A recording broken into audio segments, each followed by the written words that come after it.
عالمی سطح پر امت غیبی نصرتوں سے محروم ہے. عالمی سطح پر امت سے محروم. افراد کی مدد ہو جانا یا کسی ولی کے ساتھ کرامت ہو جانا یہ کوئی نصرت نہیں، یہ کوئی نصرت نہیں. امت کا جو مجموعہ ہے، مجموعہ ابتلا میں ہے. اور یہ بات بھی حق ہے کہ امت کا مجموعہ غیبی نصرتوں سے محروم ہی نہیں ہے بلکہ مایوس ہے، بلکہ مایوس ہے. اس مایوسی کی علامت یہ ہے کہ مسلمان یہ کہتا ہے کہ اس زمانے میں وہ مدد کہاں ہو سکتی ہے جو مدد انبیاء اور صحابہ کی ہوئی ہے. یہ مایوسی کی علامت ہے کہ مسلمان کی زبان پر یہ بات آئے یا اس کے دل میں یہ خیال آئے کہ اللہ تعالیٰ اس زمانے کے مسلمانوں کی وہ مدد نہیں کریں گے جو انبیاء کی ہے. یہ مایوسی ہے، جبکہ عام اعلان یہ ہے قرآن کا کہ ہم قیامت تک آنے والوں کی، مسلمانوں کی مدد انبیاء کی طرح کریں گے. بلکہ بعض روایتوں میں تو عجیب بات ملتی ہے. فرمایا کہ 50 کے برابر اجر ملے گا، 10 کے برابر مدد کی جائے گی. صحابہ نے پوچھا کہ کیا ان میں سے 50 یا ہم میں سے 50 اجر کے اعتبار سے، یا ان میں سے 10 یا ہم میں سے 10 مدد کے اعتبار سے؟ فرمایا 10 صحابہ کے بقدر ایک مومن کی مدد کی جائے گی اور 50 صحابہ کے بقدر ایک مومن کو اجر دیا جائے گا.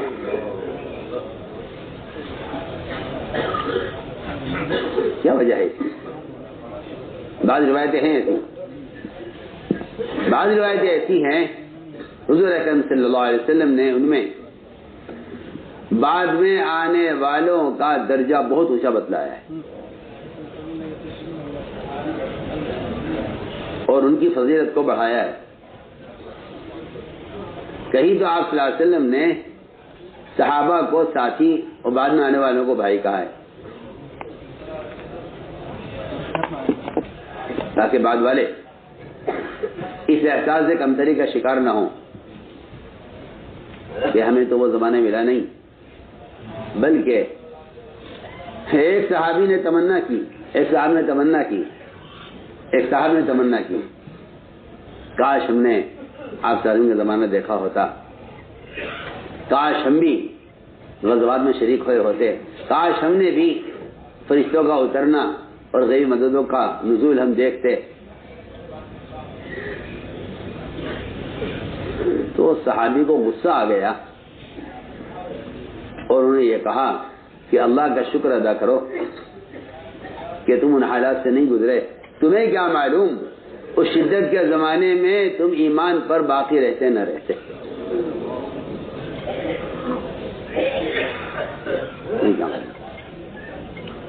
اس شدت کے زمانے میں تم ایمان پر باقی رہتے نہ رہتے. تو میں نے عرض کیا کہ امت اجتماعی طور پر غیبی نصرتوں سے محروم ہے، جبکہ بعض روایتیں ایسی ہیں کہ ان پر غور کیا جائے تو اس سے صاف معلوم ہوتا ہے کہ آپ صلی اللہ علیہ وسلم نے صحابہ سے بڑھ کر ان کے بعد والوں کی ہمت کو بڑھایا ہے، بعد والوں کی ہمت کو بڑھایا ہے تاکہ یہ سوچ کر مایوس نہ ہو جائیں، یہ سوچ کر باطل سے مغلوب نہ ہو جائیں کہ مدد اور نصرت کا زمانہ تو وہ تھا انبیاء کا اور صحابہ کا زمانہ. اس لیے قرآن نے صاف کہا ہے کہ ہم انبیاء کی طرح مدد قیامت تک ساری ایمان والوں کی کریں گے جس طرح نبیوں کی. تو مجھے عرض کرنا ہے کہ اس غیبی نصرت کے نزول کے کیا اسباب تھے.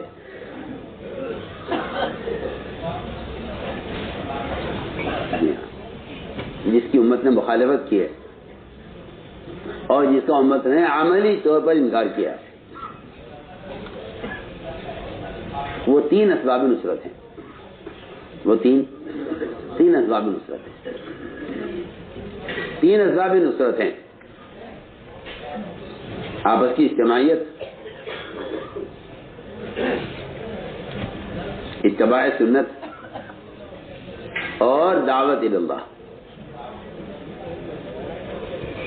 اگر امت ان تین کاموں کو چھوڑ دے، میں خدا کی قسم کھا کر کہتا ہوں آپ کی مقبول عبادتوں سے بھی آپ کی مدد نہیں کی جائے گی. موسیٰ کا بیان اسی اہمی الفاظ کے ساتھ ہے: اگر تمہاری عبادتیں، تمہارے نفلیں اور تمہاری تلاوت عرش کو پہنچ جائے اور تمہاری دعائیں عرش تک پہنچ جائیں، اللہ کی غیبی مدد نہیں آئے گی اگر آپس کی اجتماعیت نہیں ہے. یہ تین چیزیں میں یاد کرنا چاہتا ہوں کہ قرآن نے اس کو خوب کھولا ہے. اگر کوئی غور کرے کہ سب سے پہلا جو سبب نصرت ہے وہ اجتماعیت ہے. اجتماعیت کیا ہے؟ اجتماعیت کہتے ہیں امت کے درمیان سے علاقائیت اور قومیت اور رنگ اور زبان کی نسبتیں ختم ہو جائیں. اس کو امت کا جمع ہونا کہتے ہیں. اس کو امت کا جمع ہونا کہتے ہیں. رنگ، زبان، قوم اور علاقہ، یہ چار تو سمجھتے تھے کہ یہ چار رگیں ہیں. یہ چار رگیں ہیں، جب تک یہ نہیں کٹیں گی اس وقت امت میں اس طرح اضطراب رہے گا جس طرح جانور کی اگر ذبح کرنے میں یہ چار رگیں نہ کٹیں تو اس کے ہاتھ پیر اور اس کے اعضاء میں اضطراب اور بے چینی رہتی ہے. وہ ہاتھ پاؤں مارتا رہے گا جب تک یہ چار رگیں کٹیں گی نہیں. یہ اپنی مثال اس کے بیان سے مثال عرض کر رہا ہوں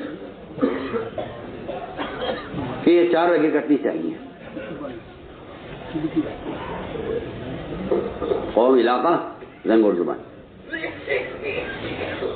حضور اکرم صلی اللہ علیہ وسلم نے تمام انبیاء کے میدان محنت سے ہٹ کر جو آپ نے اپنا میدان محنت قائم کیا ہے اس میں ان چاروں نسبتوں کو ایسا رگڑا ہے اور ایسا ذبح کیا ہے اور اس کے لیے مستقل ایک عملی کوشش کی ہے. اس کے لیے ایک عملی کوشش کی. اس کے لیے آپ نے ایک عملی کوشش کی ہے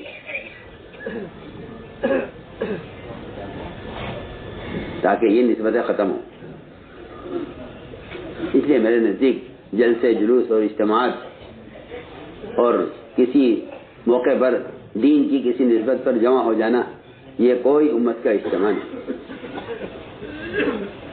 یہ کوئی اجتماع نہیں.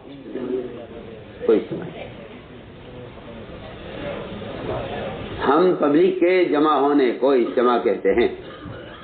یہ خیال غلط ہے. یہ خیال غلط ہے. دین کی، دعوت کی، تعلیم کی، میں کہتا ہوں کہ تزکیہ کی نسبتوں پر وقتوں پر جمع ہو جانا پھر بکھر جانا یہ کوئی امت کا اجتماع نہیں ہے. یہ کوئی امت کا اجتماع نہیں ہے. اور یہ بات بھی یاد رکھیں کہ صرف ان موقعوں پر جمع ہو جانا یہ بھی کوئی اللہ تعالیٰ کی غیر مدد کے آنے کا کوئی سبب نہیں. بات ہے اللہ تعالیٰ کی غیر مدد کے آنے کا سبب یہ ہے اور امت کی اجتماعیت یہ ہے کہ امت کے درمیان طبقات کا اور رنگ کا، زبان کا، برادری کا فرق ختم ہو جائے. آپ نے پہلا کام یہ کیا. آپ نے پہلا کام یہ کیا ہے کہ امت کے درمیان کے طبقاتی فرق کو ختم کیا. امت کے درمیان کے طبقاتی فرق کو ختم کیا. دور سے دور، اجنبی سے اجنبی آدمی کو آپ نے اپنے یہاں وہ درجہ دیا ہے کہ جس سے کوئی ہمارا آدمی ہے نہ سمجھے کہ یہ صاحب کون ہیں، کہاں کے ہیں، ان کا کون سا علاقہ ہے. جی ہاں، آپ غور کریں. سلمان فارسی رضی اللہ تعالیٰ عنہ ایران کے نہ زبان ملتی ہے، نہ علاقہ ملتا ہے، نہ برادری، نہ قوم ملتی ہے، کچھ نہیں. تمام صحابہ میں یہ ہیں صرف جن کو آپ نے اہل بیت کا لقب، اہل بیت کا شرف دیا ہے. جی تمام صحابہ میں کسی کو اشرف نہیں ملا، بہت قریب والوں کو بھی نہیں ملا۔ اجنبی کو اہل بیت کہنا یہ ہے کمال، اہل بیت کا تو اہل بیت ہونا ثابت ہے، وہ کوئی کمال نہیں ہے۔ اجنبی کو اہل بیت کہنا یہ کمال ہے، اور اس لیے حضور اکرم صلی اللہ علیہ وسلم کے یہاں سلمان فارسی رضی اللہ عنہ کا وہ مقام تھا کہ جب آپ ان سے کوئی بات کرتے تھے، کوئی مشورہ کرتے تھے تو تیسرا کوئی شریک نہیں ہوتا تھا، اتنے معتمد تھے آپ کی نظر میں اور اتنے قریب تھے آپ کے کہ آپ صلی اللہ علیہ وسلم نے سلمان فارسی کی رائے پر خندق کے کھودنے کا حکم دیا ہے۔ اتنا بڑا جو غزوہ ہوا ہے خندق کا، اور اتنی مشقت کا جو کام ہوا ہے خندق کی کھدائی کا، وہ سلمان فارسی رضی اللہ تعالیٰ عنہ کے اشارے پر، ان کی رائے پر ہوا ہے۔ آپ سوچیے، ایک اجنبی آدمی کی آپ کے مشورے میں یہ حیثیت ہے کہ آپ صرف ان کی رائے پر خندق کی کھودنے کا حکم فرمائے کہ سلمان کی رائے یہ ہے، اور سلمان نے عرض کیا کہ اللہ ہمارے علاقے میں دشمن سے مقابلے کا طریقہ یہ ہے، ہم ان کے اپنے کے درمیان ایک خندق کھودتے ہیں، آپ خندق کا حکم دیجیے کھودنے کا۔ میں ایک مثال دے رہا ہوں،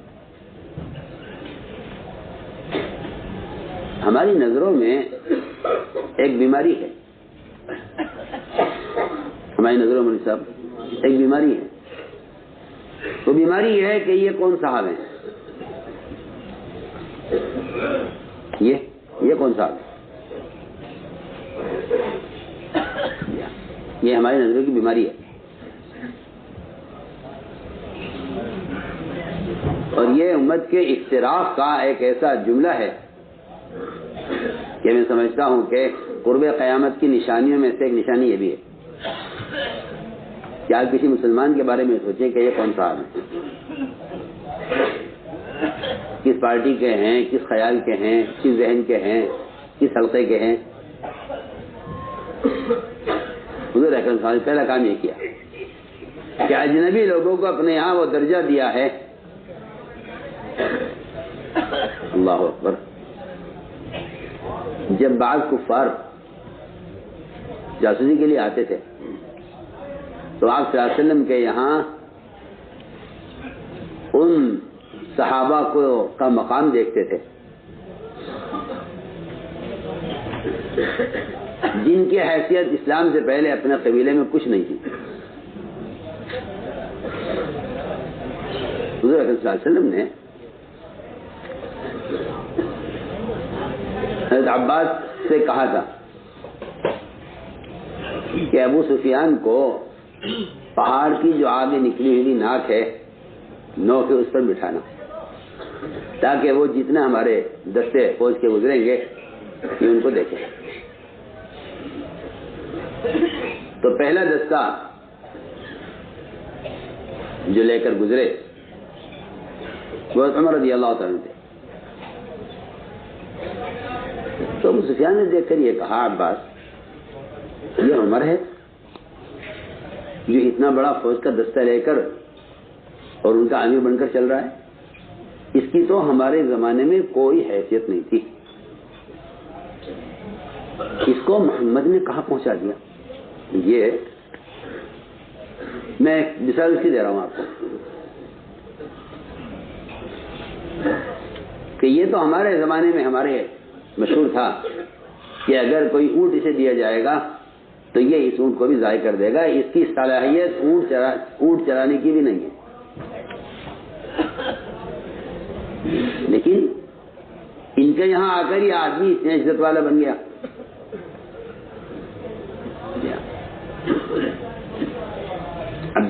ابو جہل کو عبداللہ مسعود نے جب قتل کیا تو ابو جہل نے یہ کہا تھا کہ تم ہمارے بکری چرانے والوں میں ہم تمہیں سب سے زیادہ ذلیل سمجھتے تھے، مگر آج تمہیں محمد صلی اللہ علیہ وسلم جب عزت ملی ہے کہ تم قریش کے سردار کے سینے پر بیٹھے ہوئے ہو اور اسی کی تلوار سے تم اس کے سینے کو کاٹ رہے ہو، آج تمہیں جو عزت ملی ہے یہ اسی سے ملی ہے، مگر میں پھر بھی تم سے کہتا ہوں کہ مجھے آج محمد صلی اللہ علیہ وسلم سے اتنا بغض ہے جتنا اس سے پہلے کبھی نہیں ہوا. یہ میں آپ کو مثال دے رہا ہوں.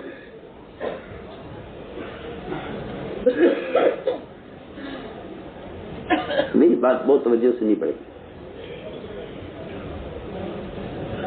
حضور اکرم صلی اللہ علیہ وسلم کے یہاں جو سب سے بنیادی کام ہوا ہے وہ یہ کہ آپ نے اجنبی لوگوں کو اپنے یہاں درجہ اور مقام دیا ہے. یہ ہے امت بنانے کا اصول اور طریقہ. یہاں تک آپ مل جائیں گے ابو بکر صدیق رضی اللہ تعالیٰ عنہ کے خطبات میں کہ اگر کوئی شخص کسی کو امیر بنانے کی رائے دیتا ہے اپنے ذاتی تعلق کی بنیاد پر تو اللہ تعالیٰ اس کے نہ فرض قبول کریں گے نہ نفل قبول کریں گے، فرشتے اور مسلمان پر لعنت کریں گے اور اللہ ایسے لوگوں کو اوندھ منہ جہنم میں ڈالیں گے.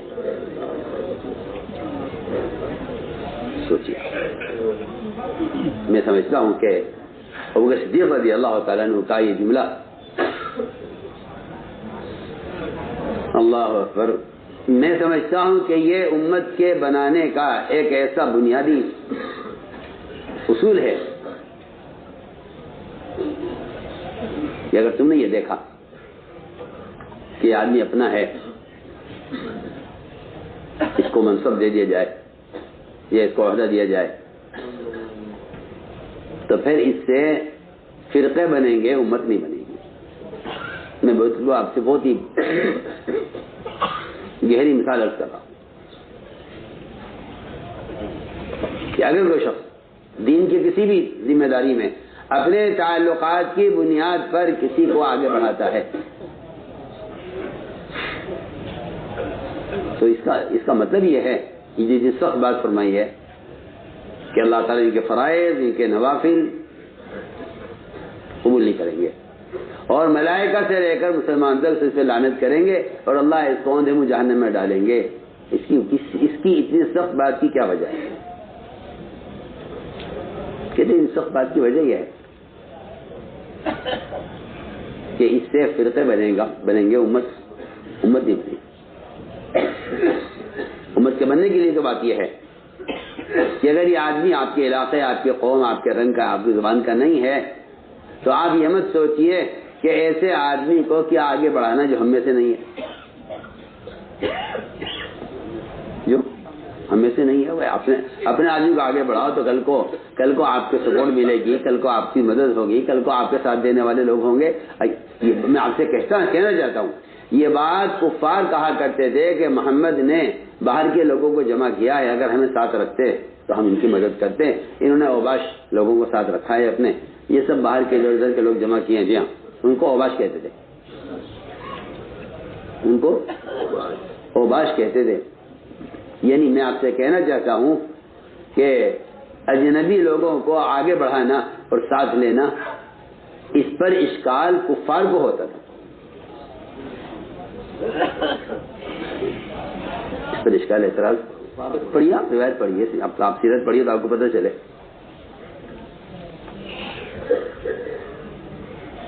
میں آپ سے بے تکلف عرض کرتا ہوں دین کی کسی بھی شعبے میں اگر آپ اس خیال پر ہیں کہ یہ آدمی میری برادری کا ہے، اس کو رکھنا چاہیے، تو میں کہتا ہوں یہیں سے اس شعبے سے غیبی مدد اٹھ جائے گی. اس لیے کہ آپ نے بطور امت کے اس کا انتخاب نہیں کیا ہے، آپ نے بطور فرقے کے اس کا انتخاب کیا ہے. میں آپ سے بہت ہی بنیادی بات کرتا ہوں. کوئی بھی شعبہ اگر آپ اس شعبے کا منصب کسی کو اس بنیاد پر دیتے ہیں کہ ہماری برادری کا آدمی ہے،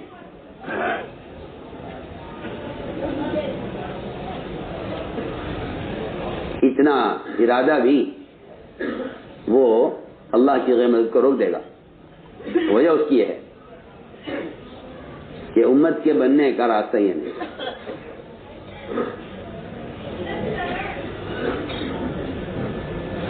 میں نے عرض کیا کہ حضور اکرم صلی اللہ علیہ وسلم نے جو سب سے بڑا کارنامہ انجام دیا ہے وہ یہ کیا ہے کہ آپ نے اجنبی لوگوں کو اپنے ہاں مقام دیا ہے. بلال رضی اللہ عنہ دیکھ لیجیے آپ، کالے ہیں، حبشی ہیں، نہ زبان ہے نہ رنگ ہے، لیکن اذان کا منصب، اذان کا عہدہ وہ ان کو دیا، حالانکہ اجنبی آدمی ہے. جبکہ عمر رضی اللہ تعالی عنہ اور حضرت علی رضی اللہ تعالی عنہ حسنین کے لیے، عمر اپنے لیے مؤذن بننا پسند کرتے تھے، چاہتے تھے کہ ہمیں مؤذن بنایا جائے.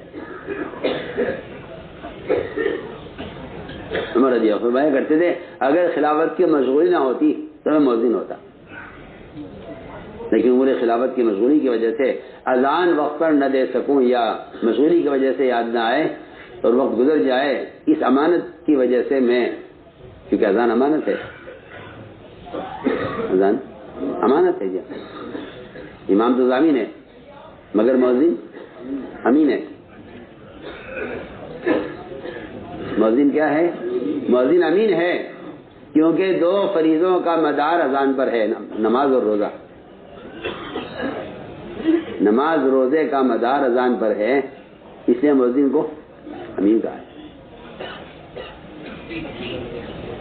تو فرمایا کہ میں دل چاہتا تھا کہ مؤذن ہوتا، مگر خلافت کے مشغول وجہ سے میں اذان نہیں لیتا اپنی زندگی. یہ منصب آپ نے بلال کو دیا ہے. وہ تو ایک ظاہری سبب ہے کہ ان آواز بلند آواز ہیں، ورنہ حقیقت یہ ہے کہ جو آدمی زبان سے بھی کفر کے کلمے کو کہنے پر تیار نہ ہو، اصل اذان کا مستحق وہ ہوتا ہے.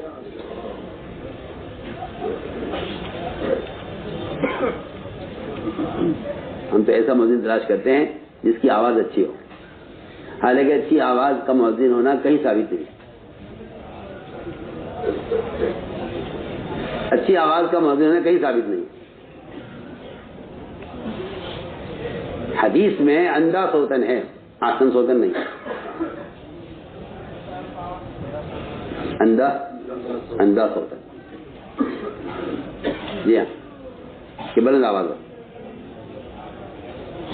اور میں سمجھتا ہوں کہ بلند آواز ایک ظاہری سبب ہے کہ لوگوں تک آواز پہنچے، لیکن بلال رضی اللہ تعالیٰ عنہ کا اللہ تعالیٰ کی توحید پر جمنے میں جو تکالیف انہوں نے برداشت کی ہیں، جبکہ باقی جو کفار ہوتے تھے وہ کفریہ کلمات زبان سے کہہ کر جان بچا لیا کرتے تھے. جس طرح جو کافر ان سے کہا کرتے تھے وہ اس کا اعتراف کر لیا کرتے تھے، دل ان کا مسلمان ہوتا تھا ایمان کے ساتھ، زبان سے کفریہ کلمہ کہہ کے چھٹی ہو جاتی تھی. ان کے ساتھ دو مسئلے تھے، ایک تو ان کا کوئی قرابت دار نہیں جو ان کو بچائے، اجنبی آدمی ہے، اور دوسری بات یہ تھی کہ یہ زبان سے بھی کفریہ کرے ہوئے کہنے پر تیار نہیں ہوتے.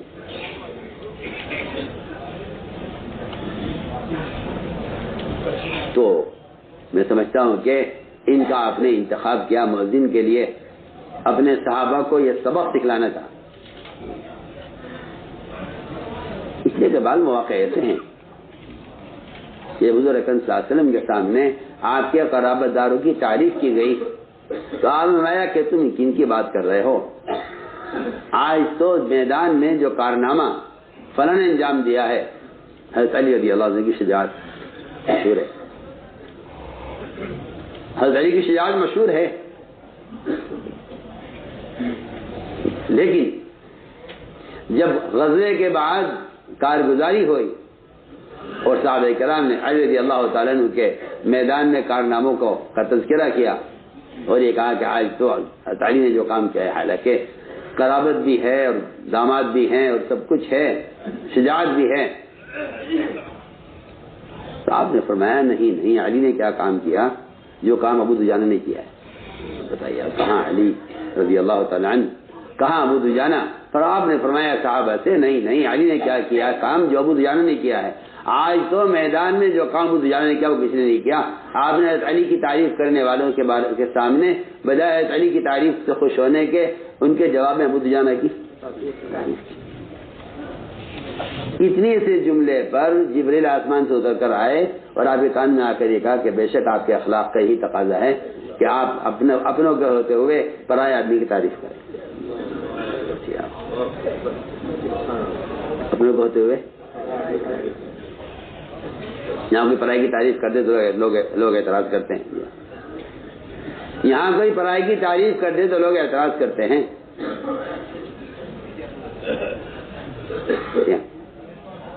اور وہاں جی ہاں قرابت بھی ہے، داماد بھی ہیں، اور جو ان کی شجاعت ہے وہ ثابت ہے. سوچیے آپ، ان کے مقابلے میں ابو دجانہ کی تعریف ہو رہی ہے. اس پر اللہ کی طرف سے جبرائیل آئے اتر کر اور کان میں آ کر کہا آپ کے کہ بے شک انک لعلی خلق عظیم، کہ آپ کے اخلاق ایسے ہی اونچے ہوتے ہیں کہ آپ پرائے لوگوں کی تعریف کرتے ہیں اور اپنوں کی آپ نے وہ بات کو ختم کر دیا اور پرائے کی تعریف کر رہے ہیں. میں نے عرض کیا کہ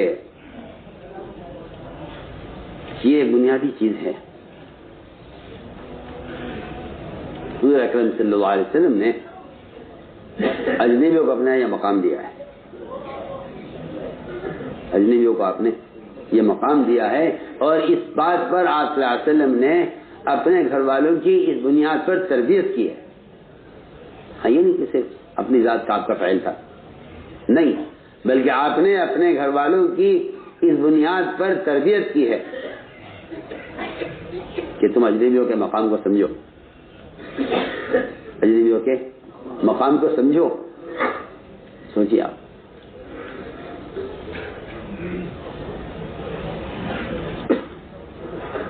اسامہ رضی اللہ تعالیٰ عنہ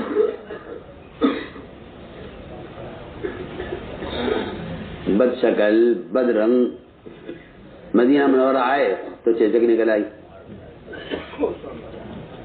کیا نکل آئی؟ چیچک. اس سے چہرہ اور بد شکل ہو گیا. تو داخل ہو رہے تھے آپ کے مبارک میں، پیر اٹکا، ٹھوکر لگی چوکھٹ میں اور زمین پہ گرے، ان کی پیشانی پر زخم آ گیا. پیشانی پر زخم. اب ایک آدمی ہے، بچہ ہے کوئی کسی کا، نہ ہمارے علاقے کا ہے، نہ ہماری قوم کا ہے، نہ ہماری زبان کا ہے، نہ ہمارے رنگ کا ہے، اور آگے گر گیا. کیا بات ہے؟ عائشہ سے کہا عائشہ جلدی اٹھو اور اس کا منہ صاف کرو، اس کی ناک صاف کرو، اس کا خون بہ رہا ہے، اسے صاف کرو. عائشہ کہتی ہے مجھے گھن آئی کہ اس کی ناک میں کیسے صاف کروں گی، اور میں اس کا منہ کیوں صاف کروں، میں اس کا خون کیوں صاف کروں. آپ اٹھے اور آپ صلی اللہ علیہ وسلم نے اپنے ہونٹوں سے ان کے زخم کا خون چوسا. دکھلانا چاہتے کہ ہمارے یہاں ایک اجنبی بچے کا یہ مقام ہے، تو آپ ان کے زخم سے خون چوستے تھے اور باہر کلی کرتے تھے. یہاں تک کہ اس طرح کرتے رہے آپ جب تک خون نہیں رک گیا. آپ صلی اللہ علیہ وسلم اپنے ہونٹوں سے ان کا خون چوستے رہے، باہر کلی کرتے رہے، یہاں تک کہ خون رک گیا، اور ناک آپ نے اپنے ہاتھ سے صاف کی. عائشہ کہتی آپ سب کچھ مجھے دکھلانے کے لیے کر رہے تھے. عائشہ خود فرماتی کہ مجھے یہ منظر آپ دکھا رہے تھے. کہتی کہ اس کے بعد پھر میرے دل میں اس کی طرف سے اجنبیت یا غیریت، یہ کہ یہ کون ہم کون، یا ان کا کیا درجہ ہمارا کیا درجہ، میں بہتر دلواق سے عرض کرتا ہوں. فرماتے تھے امت میں جتنی خریزیاں ہیں یہ ساری خریزیاں اونچ نیچ کی وجہ سے ہیں اور کچھ نہیں. ساری خریزیاں، سارا اختلاف، سارے جھگڑے امت میں صرف اس کی ہے، اس لیے کہ ہم کہاں، یہ کہاں، ہمارا درجہ ان کا درجہ. تو میں نے عرض کیا کہ آپ نے پہلا کام یہ کیا ہے کہ امت کے درمیان کے طبقاتی فرق کو ختم کیا. امت کے درمیان طبقاتی فرق کو آپ نے ختم کیا کہ امت بنے. تو کہیں برادری کی بات آ جائے گی، کہیں رنگ کی بات آ جائے گی، اور کہیں زبان کی بات آ جائے گی. ہم اہل زبان ہیں، ہم اہل زبان ہیں. ایک حلقے میں سہیل، سلمان، بلال رضی اللہ عنہ اجمعین اور دوسرے کچھ اور جو حضرت کے لوگ بیٹھے ہوئے تھے. معاذ بن جبل رضی اللہ تعالیٰ عنہ اسی حلقے میں تھے. قیس بن مطاطیہ نے آ کر یہ کہا، خزرج کے تھے، انہوں نے کہا بھائی تم لوگ تو یہاں کے ہو نہیں، باہر سے آئے ہو، تمہاری زبان بھی ہماری زبان نہیں ہے، تو تم محمد صلی اللہ علیہ وسلم کی اس دعوت کے فریضے میں وہ مدد نہیں کر سکتے، تمہاری کیونکہ زبان نبی کی زبان کے مطابق نہیں ہے، جو مدد ہم کر سکتے ہیں کیونکہ ہم ان کی زبان والے ہیں، تم ان کی زبان والے نہیں۔ یہ جملہ کہہ دیا قیس بن مطاطیہ نے، اور اس پر ان حضرات کی تحقیر کی اور یہ کہا کہ تم کام کے اہل نہیں ہو، تو تم وہ کام نہیں کر سکتے جو ہم کر سکتے ہیں، کیونکہ ہماری زبان نبی کی زبان ہے کہ تمہاری زبان نبی کی زبان سے نہیں ہے۔ اس پر معاذ بن جبل رضی اللہ تعالیٰ عنہ نے اس بات کو محسوس کیا اور یہ کہا کہ ایسی بات کہنا کسی اجنبی کے لیے یہ تو ہرگز مناسب نہیں ہے کہ یہ اپنی زبان کی وجہ سے ان کو حقیر سمجھتے ہیں، کیونکہ ان کی زبان عربی زبان نہیں ہے اور ہماری زبان عربی زبان ہے۔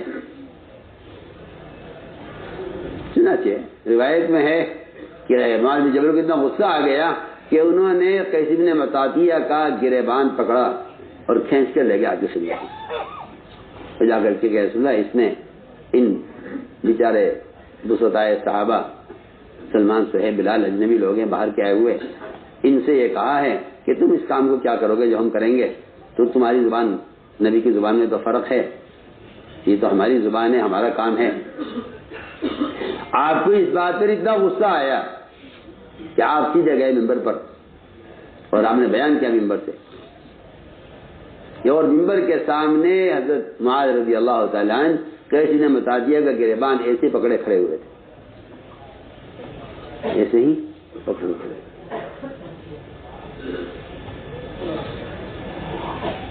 چنانچہ آپ نے بیان فرمایا ممبر سے، فرمایا عربی زبان نہ تمہاری ماں ہے نہ تمہارا باپ ہے، تم نے اس پہ کیوں فخر کیا؟ فرمایا دو زبانوں میں سے ایک زبان ہے، کسی کو انگریزی آتی ہے، کسی کو ہندی آتی ہے، کسی کو اردو آتی ہے، کسی کو عربی آتی ہے، زبانوں میں سے ایک زبان ہے، تم نے زبان پر کیوں فخر کیا؟ زبان کی وجہ سے تم نے اپنے آپ کو اس سے بہتر کیوں سمجھا؟ پھر آپ نے فرمایا معاذ سے دعہ الی النار کہ معاذ اسے قیس کو جہنم کی طرف دھکا دے۔ روایت میں ہے پھر یہ مرتد بھی ہوئے، بعد میں ان کے اسلام لانا بھی ملتا ہے، لیکن میں کہنا چاہتا ہوں آپ سے کہ کسی شخص کو صرف اجنبی ہونے کی وجہ سے حقیر سمجھنا اس کی کوئی گنجائش نہیں۔ آپ سوچیے، آپ یہاں زبان کے فرق سے حقیر سمجھا، میں عرض کرنا چاہتا ہوں کہ نسبتوں کا خیال کرنا چاہیے، نسبتوں کا خیال کرنا چاہیے، نسبتوں کا خیال کرنا چاہیے۔ اگر نسبت کا خیال نہیں ہوگا، میں کہتا ہوں امت مجتمع نہیں ہوگی۔ نسبتوں کا خیال کرنا چاہیے۔ اللہ اکبر، حضور اکرم صلی اللہ علیہ وسلم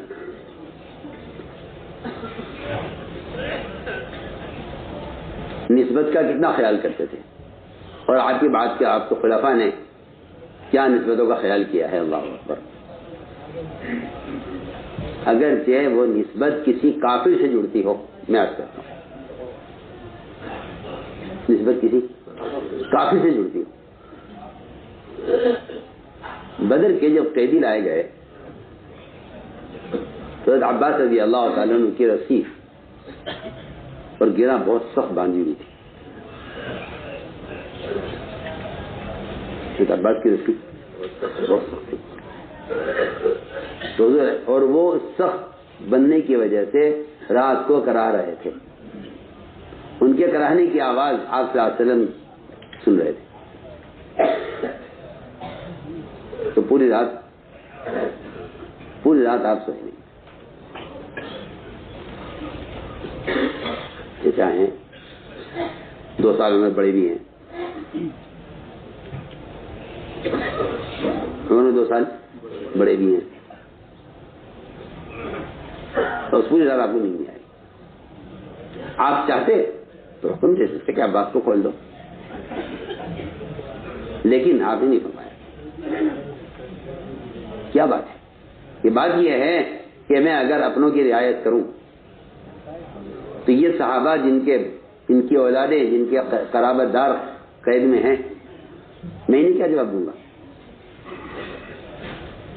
سوچیے آپ، اگر میں اپنے چچا کے لیے ان کی رسی کو ہلکا کروا دوں تو باقی میرے صحابہ ہیں، ان کے سارے قرابت دار قید میں ہیں، میں اپنوں کے لیے رعایت کروں اور ان کے لیے سختی کروں؟ انصار کو پتہ چل گیا، میں کہہ رہا تھا کہ نسبت کا خیال ہے، انصار کو پتہ چلا کہ آپ صلی اللہ علیہ وسلم رات عباس کی سخت رسی کی وجہ سے کراہنی کی آواز سے آپ سوئے گئے، انصار نے آپ سے پوچھے بغیر رسی ڈھیلی کر آ کر عرض کیا انصار نے آپ سے کہ یا رسول اللہ، ہماری درخواست یہ ہے آپ سے کہ آپ اپنے چچا کا فدیہ معاف کر دیں۔ کہ اب نسبت کا، انصار نے آپ کی رشتہ داری کا خیال کر کے ایک کافر قیدی کے، حالانکہ فدیہ انصار کا اور مہاجرین کا حق ہے، فدیہ حق ہے، نسبت کا خیال کر کے اثار کیا،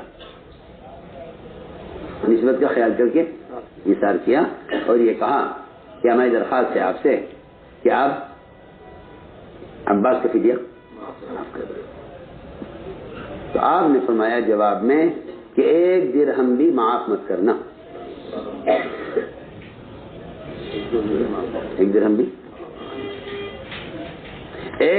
کم نہ کرنا عباس کے فدیے سے۔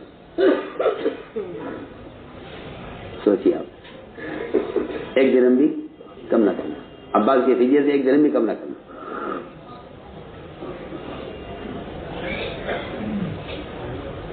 چنانچہ روایت میں عباس نے آپ سے درخواست کی اور یہ کہا کہ میں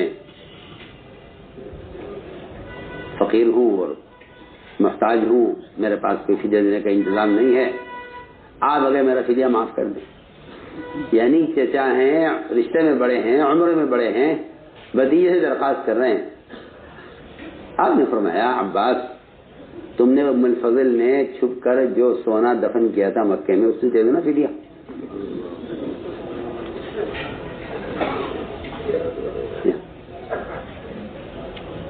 عباس کہتے ہیں میرے ام فضل کے علاوہ دنیا میں کسی کو خبر نہیں تھی کہ ہم نے سونا وہاں چھپایا ہوا ہے۔ عباس کے الفاظ یہ کہ میں جانتا ہوں، میرا اللہ جانتا ہے، میری بیوی، اس کے علاوہ کسی کو خبر نہیں۔ میں ام فضل نے تم نے مل کر جو سونا چھپایا تھا مکے میں، اس میں سے فدیہ دے دو نا۔ حضرت عباس کہتے ہیں میں نے اتنی بات سنتے کہا اشہد انک رسول اللہ، میں آپ کی اس خبر پر ایمان لاتا ہوں، آپ پر کہ آپ کو اس کو سوائے اللہ کے کسی نے نہیں بتلایا، اس لیے میں آپ کی پچھلی ساری وحی کا اعتراف کرتا ہوں۔ آج میں تو مثال کو دے رہا تھا، اس میں تمہیں کا واقعہ پورا کر دوں۔ جی ہاں، نسبت کا خیال، لوگ نسبت کا خیال نہ کر کے زندیق ہو جاتے ہیں۔ کیا ہو جاتے ہیں؟ زندیق ہو جاتے ہیں۔ آپ اس کو معمولی بات سمجھ رہے ہیں۔ گر فرق ناظم نہ کنی زندیقی، اگر آپ خیال نہ کریں نسبت کا، زندیق ہو جانا۔ اللہ اکبر۔ حضرت عباس رضی اللہ تعالی عنہ، عمر رضی اللہ تعالی عنہ جمعہ کی نماز پڑھانے کے لیے غسل کر کے کپڑے بدل کر اس گلی سے گزر رہے تھے، جو گلی سیدھی جو ہے باب السلام کی طرف جاتی تھی۔ اسی گلی میں عباس کا مکان تھا۔ جمعہ کی نماز تیار، امیر المومنین خطبہ دینے نماز پڑھانے کے لیے چلے۔ حضرت عباس کے مکان کی چھت پر مرغی کا ایک چوزا ذبح کیا گیا ان کے لیے، وہ اس کا خون پر نالے سے نیچے ٹپکا، وہی حضرت عمر گزر رہے تھے، حضرت عمر کے اوپر گرا خون۔ کیا ہو رہا ہے کہ جی وہ عباس کے مکان کی چھت پر چوزا ذبح کیا گیا ہے، یہ اس کا خون ہے۔ حضرت عمر وہیں سے واپس ہوئے اور غصہ آیا کہ یہ راستے میں خون ٹپک رہا ہے، لوگ گزرنے والوں کو تکلیف ہوگی. وہ فرمایا حکم دیا اکھاڑ دو، اس کو نکال دیجیے، پھینک دو. حضرت عمر کا حکم تھا. فوراً لوگ چڑھے، انہوں نے اوپر نالا جو لگا ہوا تھا عباس کی چھت پر اسے توڑ کے پھینک دیا. حضرت عمر واپس گئے، جا کے کپڑے بدلے. غسل جمعہ کی تاخیر بھی ہوئی. حضرت عمر تیار ہو کر آئے واپس. جمعہ کی نماز کے بعد حضرت عباس کھڑے ہوئے. آپ کو پورا پورا حق ہے جو آپ نے کیا ہے، لیکن میں صرف آپ کو اتنا بتانا چاہتا ہوں کہ اس پر نالے کو آپ نے ہاتھ سے لگایا.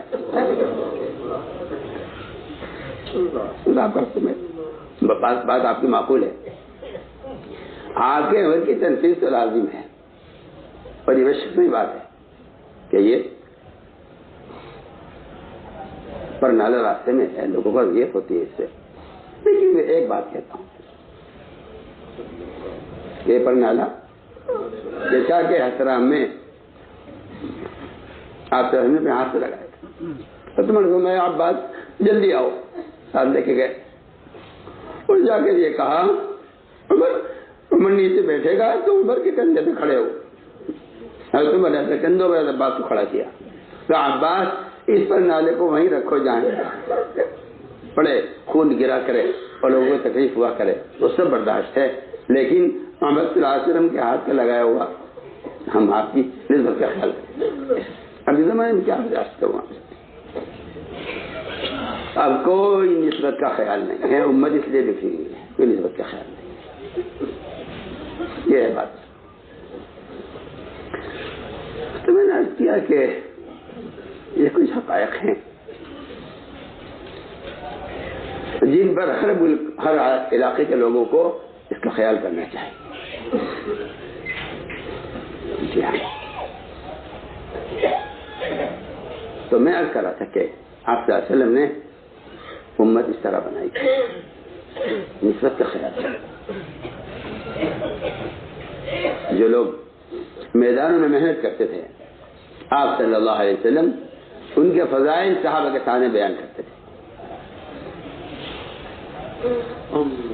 تاکہ لوگ نسبت کا خیال کر کے مجتمع رہیں.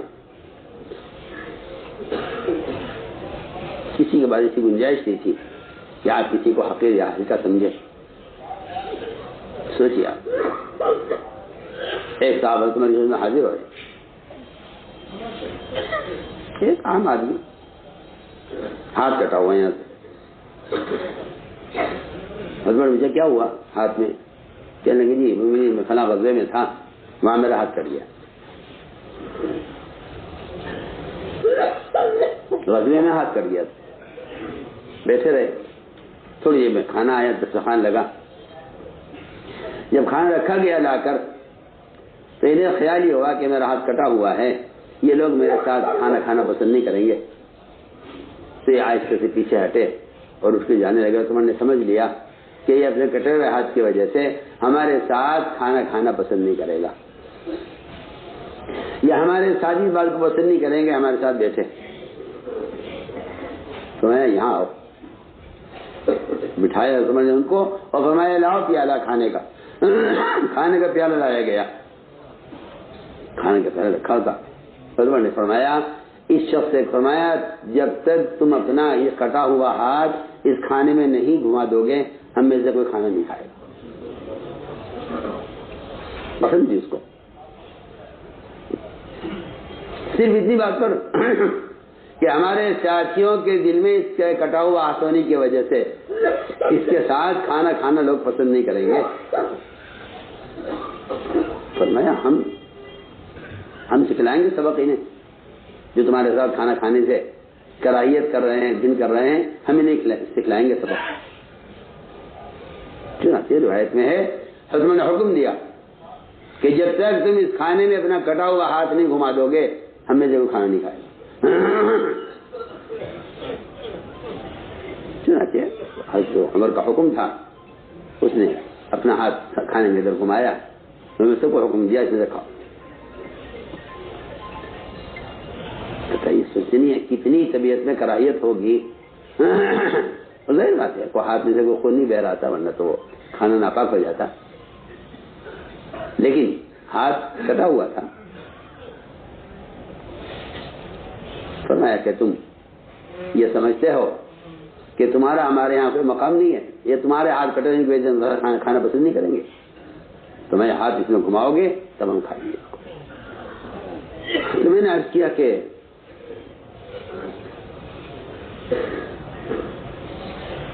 اجنبی لوگوں کا دل بڑھایا جاتا تھا, ان کو قریب کر کے ان سے رائے لے کر. یہ ایک مستقل کام تھا, یہ ایک مستقل ایک کام تھا. یہی وجہ ہے میں سمجھتا ہوں کہ بہت سے صلاحیتوں والے اجنبی ان کی صلاحیت ضائع ہو جاتی, اس لیے کہ مشورے میں یہ دیکھا جاتا ہے کہ بھئی ہمارے متعلقین کون ہیں, پرانے کون ہیں. جبکہ آپ غور کریں گے کہ حضور اکرم صلی اللہ علیہ وسلم بعض مرتبہ ایک اجنبی آدمی کو آگے بڑھا دیا کرتے تھے. پرانوں کے ہوتے ہوئے بعض نئے لوگوں کو آگے بڑھایا ہے, بعض نئے لوگوں کو آگے بڑھایا ہے ان کی صلاحیت کی وجہ سے. اور ورنہ وہاں صلاحیتیں ضائع ہوتی ہیں جہاں آدمی صرف تعلقات کی بنیاد پر کام لیتا ہے, وہاں صلاحیتیں ضائع ہوتی ہیں. وہاں صلاحیتیں ضائع ہوتی ہیں جہاں صرف آدمی تعلقات کی بنیاد پر کام لیتا ہے کہ یہ تعلق ہے یہ کام لیتا ہے. تو تعلقات کی وجہ سے بعض مرتبہ غیر صلاحیت والے آگے چلے جاتے ہیں, اور تعلقات نہ ہونے کی وجہ سے بہت سی کی صلاحیتیں ضائع ہو جاتی ہیں. اس لیے ہم نے عرض کیا کہ پہلا کام یہ ہے کہ حضور اکرم صلی اللہ علیہ وسلم نے امت بنائی ہے. امت کا مطلب یہ ہے کہ امت کے درمیان کا طبقاتی فرق ختم ہو. اس لیے ہمارے یہاں طبقاتی جوڑ کا کوئی تصور نہیں ہے, کوئی تصور نہیں. نہ خروج میں, نہ اجتماع میں, نہ جلسے میں, نہ مجلس میں ہمارے یہاں طبقاتی نہ جماعت ہے, نہ اجتماع ہے, نہ کوئی مجلس ہے, کچھ نہیں ہے. میں کہتا ہوں کہ صرف اکرام اور تعریف قلب کے لیے بھی طبقاتی جوڑ کی گنجائش نہیں ہے. اکرام اور اس کے لیے بھی گنجائش نہیں. اس لیے کہ جب کسی بھی قوم کے ذہن میں بات آ جاتی ہے کہ ہم طبقہ ہیں تو ایسی قوم امت سے کٹ جاتی ہے, ایسی قوم امت سے کٹ جاتی ہے جس کو خیال آ جاتا ہے کہ ہم ایک طبقہ ہیں. آپ صلی اللہ علیہ وسلم کو اللہ تعالیٰ کی طرف اس پر تنبیہ ہوئی ہے, آپ کو اس بات پر اللہ کی طرف سے تنبیہ ہوئی ہے, بلکہ روایت میں عتاب کا لفظ ہے. عتاب غیر نبی کے لیے اور معنی میں ہوتا ہے, نبی کے لیے اور معنی میں ہوتا ہے. نبی کے لیے عتاب تنبیہ کے معنی میں ہوتا ہے. حضور اکرم صلی اللہ علیہ وسلم نابینا صحابی کو اپنے پیچھے مدینے میں خلیفہ بنا کر جاتے تھے, اور یہ فرمایا کہ عاتبنی بہ ربی, کہ میرے رب نے کم مجھ پر عتاب ہوا ان کی وجہ سے. کیا بات کیا ہوئی؟ یہ بات یہ پیش آئی تھی کہ آپ صلی اللہ علیہ وسلم کو خیال ہوا تھا کہ یہ خواص مشرکین ہیں, یہ خواص مشرکین ہیں, ایک ان کے ساتھ ایک مجلس ہو جائے تاکہ یہ بات سمجھیں لے, کیونکہ ان کا مقام, ان کا درجہ, ان کی حیثیت ایسی اونچی ہے, اور حالانکہ وہ کفر پر ہے, مسلمان نہیں ہے. وہ جانتے بھی نہیں ہے کہ سادگی کیا چیز ہے اور مسکنت کیا چیز ہے. کفر کا بھی کبر ہے, مالداری کا بھی کبر ہے, اپنی قوم کے خواص بھی ہیں. آپ کو یہ خیال ہوا کہ ایک مجلس ان کے ساتھ ہو جایا کرے. انہوں نے خود ہی شرط لگائی ہے کہ ہم آپ کی بات سنیں گے, بیٹھیں گے, مگر شرط یہ ہے کہ جو آپ کے ساتھ آپ کے صحابہ ہیں, ہمارے غلاموں کی حیثیت ان کی نہیں ہے, ان کپڑوں سے ہمیں بدبو بھی آتی ہے, یہ ہمارے ساتھ نہیں بیٹھیں گے. آپ کو خیال ہوا کہ اگر کچھ دیر کے لیے میرے صحابہ الگ ہو جائیں اور ایک جلسہ ایک مجلس جن کے ساتھ ہو جایا کرے تو اس میں کیا حرج ہے. انہوں نے کہا جی ایسے نہیں, زبانی بات نہیں ہوگی, آپ باقاعدہ اس کی تحریر بنائیں، اس پہ لکھیں کہ جس وقت ہم آئیں گے اس وقت آپ کے جو بسطاء صحابہ ہیں، فقراء صحابہ، یہ نہیں آئیں گے اس وقت۔ آپ نے سب سے فرما دیا دیکھو بھائی ان کے لیے وقت ہم نے طے کر دیا ہے۔ حضرت علی سے آپ نے تحریر لکھوائی اور یہ طے ہوا کہ جس وقت ان خواص کا جوڑ ہوگا اس وقت عوام نہیں آئیں گے۔ چنانچہ اس سے عمل شروع ہو گیا۔ آپ صلی اللہ علیہ وسلم ان سے بات کر رہے تھے، عبداللہ بن ام مکتوم نابینا صحابی، انہیں کچھ پتہ نہیں مسجد میں کیا ہو رہا ہے، کون لوگ بیٹھے ہوئے ہیں، وہ وہاں سے چیخے علی یا رسول اللہ ما علمک اللہ، مجھے سکھلایا جانا آپ کو سکھلایا ہے۔ آپ کو ان کے آنے پر غصہ آیا اور ناگواری ہوئی، اس پر عبسہ نازل ہوئی، اس پر عبسہ نازل ہوئی۔ اسی لیے حضور اکرم صلی اللہ علیہ وسلم نے اس کا اپنی امت کو حکم دیا ہے۔ سو بہت اہم بات ہے، اپنی امت کو اللہ آپ نے اس کا حکم دیا ہے کہ اگر اپنے اخلاق میں کمال چاہتے ہو تو اجنبیوں کے ساتھ نکلا کرو۔ اخلاق میں کمال چاہتے ہو تو اجنبیوں کے ساتھ نکلا۔ میں سمجھتا ہوں کہ صرف پرانوں کا جمع ہو جانا یا نکل جانا یہ ایک اعتبار سے فتنوں کا بھی سبب ہے۔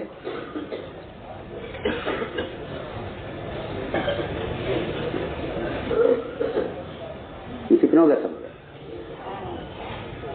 یہ فتنوں کا سبب ہے۔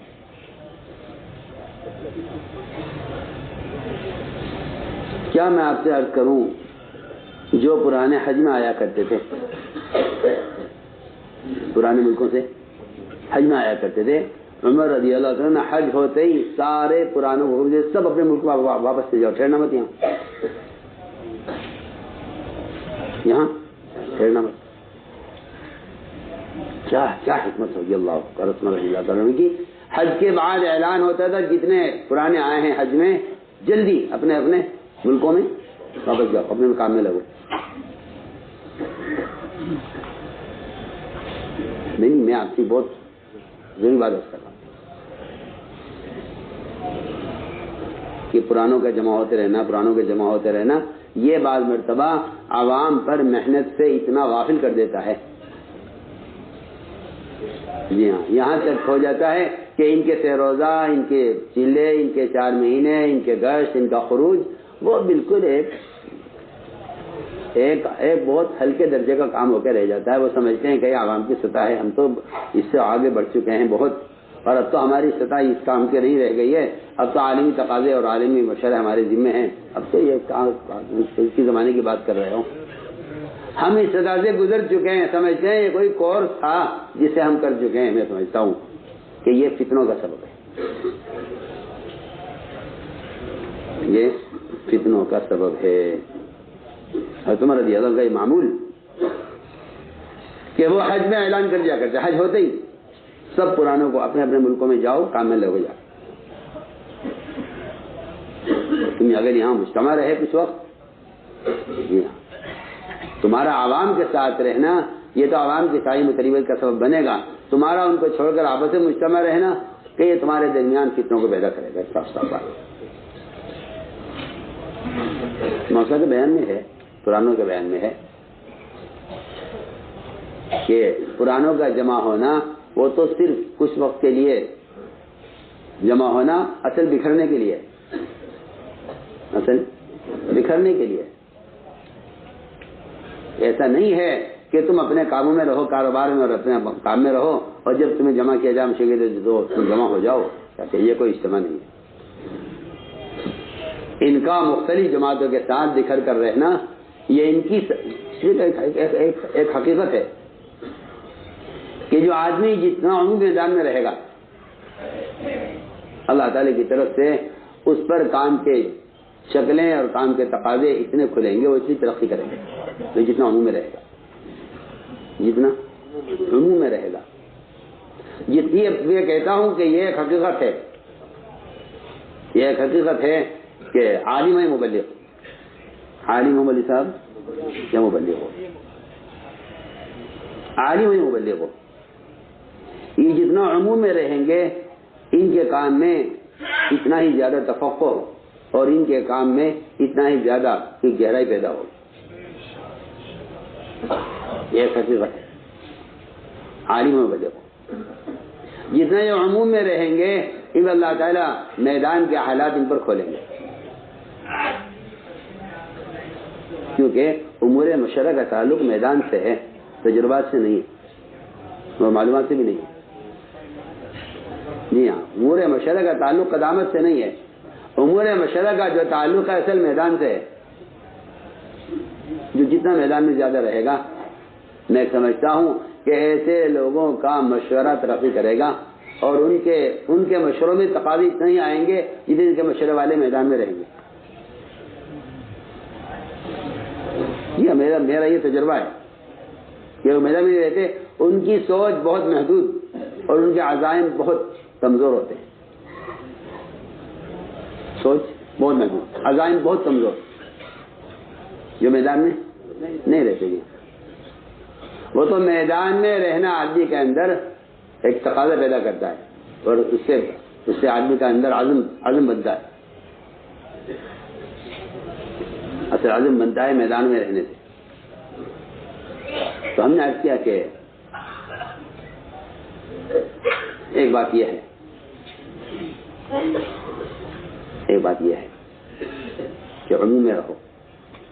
اس لیے ایک حدیث میں آتا ہے کہ یہ فتنے پیدا ہوں گے، ان فتنوں کا علاج صرف یہ 3 چیزیں ہیں: عموم میں رہنا، جماعت کے ساتھ چمٹ کر رہنا اور مسجدوں کو لازم پکڑ لینا. 3 چیزیں حدیث میں ایسی بتائی گئی ہیں کہ اگر اس کا التزام نہیں ہے ان 3 چیزوں کا تو پھر یہ فتنوں سے بچ نہیں سکتا. فتنوں سے بچنے کے 3 اسباب بیان کیے گئے ہیں حدیث کے اندر. ایک ہی روایت کے اندر 3 اسباب: عموم میں رہو، جماعت کے ساتھ چمٹ کر رہو اور مسجدوں کو لازم. تو ہم نے ایک بات عرض کی ہے کہ حدیث میں اجنبیوں کے ساتھ نکلنے کا جو امر ہے، یا اقسم مع غیر قومک حسن خلقک، یہ تحسین اخلاق کا ایک نسخہ بتایا گیا ہے کہ تحسین اخلاق کا نسخہ یہ ہے کہ آپ زیادہ سے زیادہ اجنبیوں کے ساتھ رہیں. اجنبیوں کے ساتھ زیادہ رہیں، اجنبیوں کے ساتھ رہیں. اسی لیے میں نے عرض کیا تھا کہ معلوم ہے مبلغ ان کی ترقی، جی ہاں، ان کی ترقی اجنبیوں کے ساتھ رہنے میں.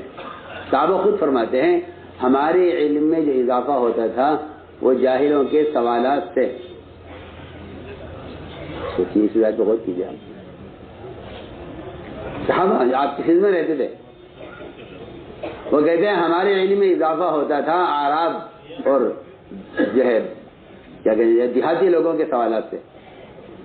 وہ آ کے نئے نئے سوال کرتے تھے، ان کے نئے نئے سوالات سے ہمارے علم میں اضافہ ہوتا تھا اور ان کے سوالات ایسے ہوتے تھے آپ جوابات دیا کرتے تھے، اس سے ہمیں فائدہ ہوتا تھا. تو ہم نے عرض کیا کہ ایک بات تو یہ ہے کہ آپس کی اجتماعیت میں بہت ضروری آپ سے عرض کر رہا ہوں کہ عالمی سطح پر ان مراکز سے ہی جڑنا چاہیے جو مراکز نظام الدین سے متعلق ہیں. صاف بات ہے. احترام، ادب سب کا سلام ہوگا. کیوں؟ وجہ کیا ہے؟ وجہ یہ ہے کہ شیطان کا یہ کام ہے کہ وہ ہر زمانے میں حق سے ہٹانے کے لیے لوگوں کو تذبذب میں ڈال دیتا ہے. کس میں؟ کہ ہم کیا ادھر جاویں کیا کریں. جب آدمی ایک راستے پر چل رہا ہوتا ہے تو اچانک اس سے ایک اور راستہ دکھلایا جاتا ہے. ایک راستہ یہ بھی ہے، ایک راستہ یہ بھی ہے، اور اس راستے کو وہ اس لیے پسند کر لیتا ہے کہ اس راستے پر تو فلاں صاحب بھی چل رہے ہیں، فلاں صاحب بھی چل رہے ہیں. جی ہاں، بالکل میں آپ سے بالکل بے تکلف کر رہا ہوں.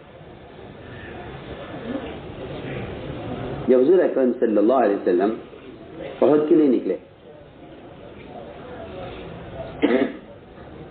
تو عبداللہ بن ابی بن سلول منافقین کے سردار نے یہ کہا کہ ہماری رائے پر کیونکہ عمل نہیں ہوا اس لیے ہم آپ کا ساتھ نہیں دیں گے کیونکہ آپ نے ہماری رائے پر عمل نہیں کیا. یہاں سے جماعت میں اشتراک ہوا ہے. جماعت میں اشتراک ہوا بالکل واضح بات ہے. اس نے صحابہ کی تشکیل کی ہے. صحابہ کی تشکیل کی ہے. اس نے صحابہ کی تشکیل کی ہے اور صحابہ سے کہا. اور ہر زمانے میں اور یہ منافقین کا کام تھا کہ وہ صحابہ کو بچلانے کی کوشش کیا کرتے تھے یہ بچل جائیں کسی طرح تاکہ ان کے مقابلے میں ایک الگ جماعت تیار ہو. وہ اس کی کوشش کیا کرتے تھے مستقل. تو کچھ لوگ تذبذب کے شکار ہو کہ دو باتیں پیدا ہو گئی ہیں ہم ادھر جائیں ادھر جائیں. جی ہاں اذ ہم طائفتان منکم ان تفشلا. وہ یہ کہتے ہیں کہ وہ تو اللہ تعالی نے آگے اتنی امید کا لفظ نازل کر دیا واللہ ولیہما کہ بس اللہ تعالی کی مدد نے اور اس کی دوستی نے ہمیں بچا لیا. جی ہاں ورنہ ہم قریب تھے کہ ہمارے پیر پھسل جاتے ہیں. جی ہاں تو کہاں جائیں؟ تو قرآن نے بڑا اچھا آسان جواب دیا ہے. قرآن نے یہ کہا ہے کہ آپ کو وہاں جڑنا چاہیے جہاں آپ ہمیشہ سے جڑتے تھے. قدیم مسجد کون سی ہے؟ قرآن اس کا سوال کر رہا ہے. سب لام تاکید کے ساتھ ہے لمسجد اسی ساتھ التقوى من اول یوم کہ تمہاری قدیم مسجد کون سی ہے؟ محمد آپ کی قدیم مسجد کون سی ہے؟ آپ وہاں جڑیے. حق ان تقوم فیہ. اس لیے کہ اشتراک میں کوئی خیر نہیں ہے. یہ قرآن کا فیصلہ ہے. اشتراک میں کوئی خیر اشتراک میں نہیں. اشتراک میں کوئی خیر نہیں ہے اگرچہ آپ کو خیر محسوس ہوتی ہو. اگرچہ آپ کے ارادہ خیر اور میں بے تکلف کہتا ہوں کہ ارادہ خیر اشتراک خدا کی قسم یہ کسی قیمت پر جمع نہیں ہو سکتا. اشتراک اور ارادہ خیر ان کا اجتماع ناممکن ہے. اشتراک اور ارادہ خیر یہ جمع نہیں ہوتا. اشتراک اور ارادہ خیر کبھی جمع نہیں ہوتا. اس لیے جہاں اصرار ہوگا رائے پر وہاں اشتراک ہوگا. جہاں اصرار ہوگا وہاں اشتراک ہوگا. یہ ایک میں کہتا ہوں یہ بالکل قرآن اور جو ہے سیرت کی بالکل یہ بے شمار واقعات ہیں. ایک حقیقت ہے یہ. جہاں اصرار ہوگا وہاں اشتراک ہوگا کہ جن ہماری رائے یہ ہے ہمارے رائے پر عمل کریں ہم آپ کے ساتھ ہیں. رائے عمل نہیں کرتے ہم آپ سے الگ ہو جاتے ہیں. یہ کیا بات ہے؟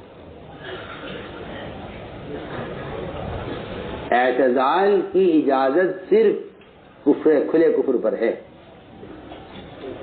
صرف کھلے کفر پر اعتزال کا حکم ہے. جی ہاں ورنہ اتنی وسعت رکھی ہے شریعت نے اس میں اللہ اکبر کہ اگر نماز کے ترک کا اور اللہ کے انکار کا صحیح حکم نہ کرے امیر اس وقت تک آپ کے ذمہ اطاعت ہے.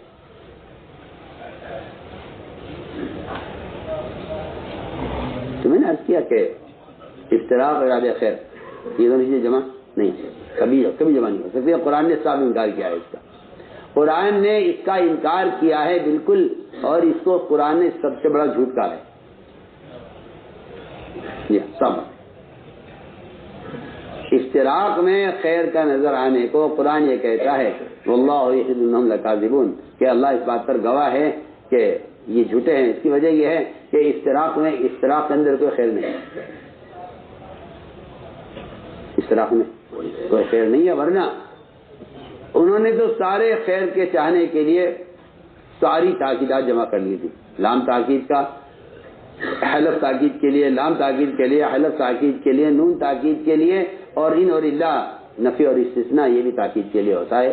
یہ 4 تاکیدات جمع کر کے کہا تھا کہ ہم تو خیر چاہتے ہیں. اللہ نے فرمایا کہ نہیں، یہ اشتراک کے ساتھ آدمی خیر چاہے یہ نہیں ہو سکتا. آدمی بے شک خیر چاہے آدمی خیر چاہتا ہے، ضرور چاہے، لیکن اشتراک کے ساتھ خیر چاہے، اشتراک کے ساتھ خیر چاہے یہ نہیں. چاہے کوئی، میں کہتا ہوں کوئی کتنا بھی مخلص کیوں نہ ہو، لیکن اشتراک کے ساتھ نہیں ہوگا. بعض مرتبہ آدمی کو کسی رخ پر خیر اور فائدہ نظر آتا ہے. اللہ عبداللہ مسعود فرماتے ہیں رضی اللہ تعالیٰ عنہ، وہ تمام ناگواریاں، دشواریاں اور تکلیفات، تکالیف جو تمہیں پیش آ رہی ہیں، آپس کی اجتماعیت میں جو تمہیں پیش آ رہی ہیں، وہ بہت بہتر ہیں ان تمام خیروں سے جو خیر تمہیں اشتراک میں نظر آ رہی ہے. میں کہتا ہوں کہ یہ عبداللہ مسعود کہ ایک ایسا اصول ہے، امت کے اجتماع کا ایک ایسا اصول ہے کہ جتنی تمہیں ناگواریاں پیش آ رہی ہیں اجتماعیت میں، وہ بہت بہتر ہیں ان تمام خیروں سے جو خیر اشتراک میں نظر آ رہی ہے. سوچیے. تو میں نے عرض کیا کہ ایک بات تو یہ ہے، دوسری بات یہ ہے کہ اللہ تعالیٰ نے اپنی غیب نصرت اور مدد،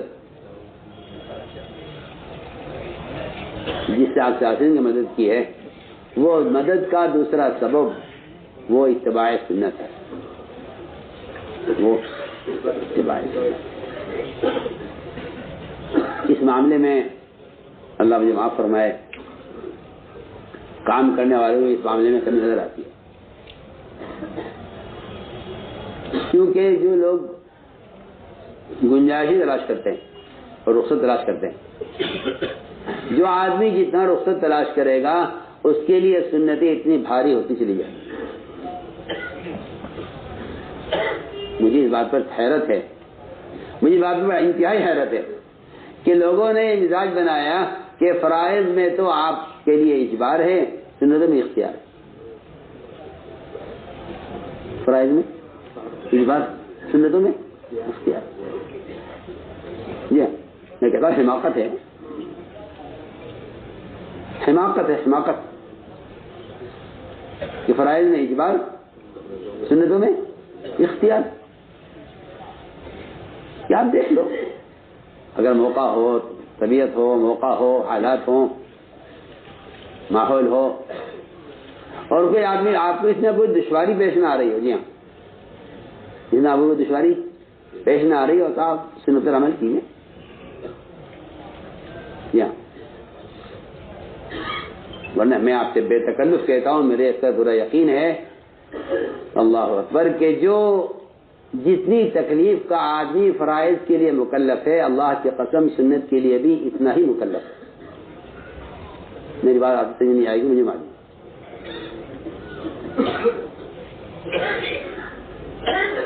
جتنا مکلف ایک آدمی کو اپنے لیے فرائض کے لیے مکلف ہونا چاہیے، اتنا ہی مکلف اس کو اتباع سنت میں اپنی ضروریات کو سنت کے مطابق پورا کرنے میں مکلف ہونا چاہیے. میں آپ سے بے تکلف بات کرتا ہوں، اس لیے کہ اگر آپ عادات میں اپنے آپ کو مکلف نہیں کرتے اتباع سنت کا، تو آپ اسلام کے ایک حصے معاشرے کو ضائع کر رہے ہیں.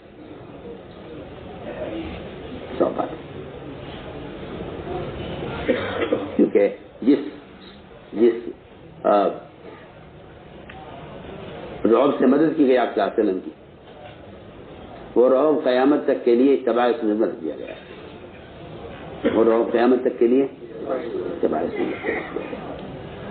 جس رعب سے مدد کی گئی آپ صلی اللہ علیہ وسلم کی، وہ رعب قیامت تک کے لیے اتباع سنت میں رکھ دیا گیا ہے.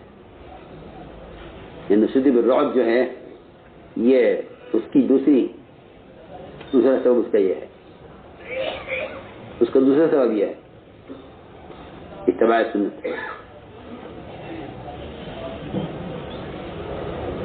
عمر رضی اللہ تعالی عنہ اور عبداللہ بن عمر ان سے بڑھ کر سنتوں کے ایسے تلاش کرتے تھے عبداللہ بن عمر رضی اللہ عنہ، اور ایسے بے چین ہوتے تھے سنت کی طرف. ان کے بارے میں آیا ہے کہ کسی اونٹنی کا بچہ کسی بیابان میں کھو جائے اور اسے اس بات کا فکر ہو اونٹنی کو گئے ہو یا سا بھوکا کہیں مر جائے گا، وہ اس کی تلاش میں جتنے بے چین ہوتی ہے اس سے زیادہ عبداللہ بن عمر رضی اللہ عنہ سنت کی تلاش میں بے چین ہوتے ہیں. سنت کی تلاش میں بے چین اسے بات کرتے ہیں کہ مسلمانوں میں خدا کی قسم جو بزدلی آئی ہے وہ صرف میں کہتا ہوں کہ فرائض کے ترک کرنے سے نہیں، صرف سنتوں کے چھوڑنے کی وجہ سے مسلمان بزدل ہوا ہے. صرف جو آدمی جتنا متبع سنت ہوگا اس میں اس کے اندر باطل اس سے اتنے زیادہ مروب رہے گا.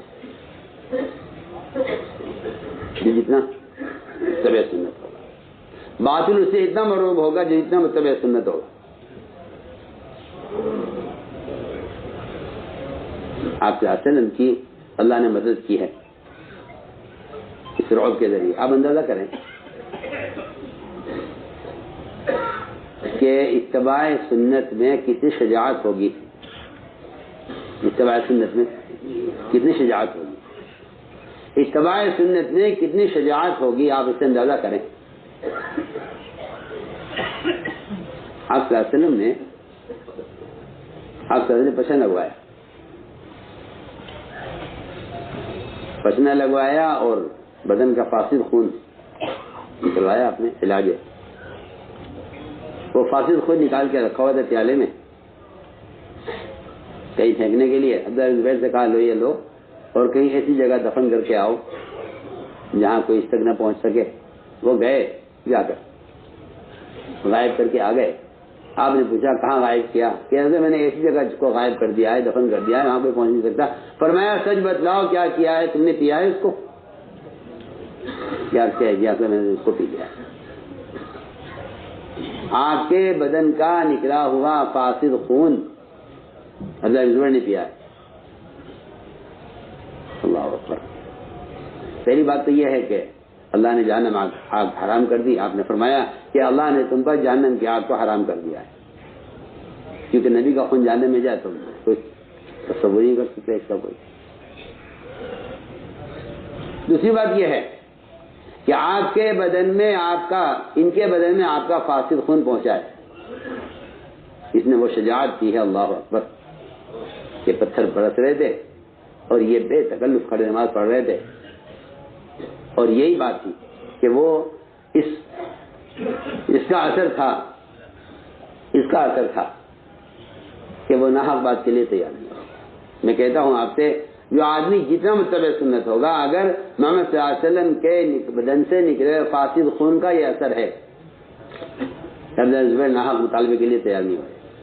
اس کا فرمایا ولا علیم لغیر الحق اسألہ حتی یعلم للضرس ما بغی الحجر، کہ یہ تو ہو سکتا ہے کہ چبانے والے کی داڑھ میں پتھر نرم پڑ جائے، یہ نہیں ہو سکتا کہ ابن زبیر کسی ناحق مطالبے کے لیے تیار ہو جائے.